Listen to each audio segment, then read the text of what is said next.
How to use blending modes in KineMaster. First of all, open the KineMaster app and create a new project by selecting the aspect ratio that suits your video. Next, import your base video or image by tapping the media button and choosing the file you want to work on. Once your base layer is on the timeline, tap on the layer button and select media to import the overlay image or video you want to blend. After adding the overlay, tap on the overlay clip in the timeline to open the editing menu. Scroll through the options and tap on blending to see a list of different blending modes like multiply, screen, overlay, darken, lighten, and more. Try different blending modes by tapping each one and observing how it affects the overlay and base layer. Adjust the opacity to control the intensity of the blend and get the perfect effect for your video. Once you are satisfied with the blend, preview your video to ensure everything looks perfect.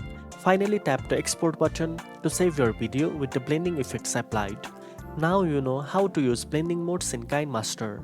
If you found this video helpful, don't forget to like, share and subscribe for more editing tips. Thanks for watching and I'll see you in the next one.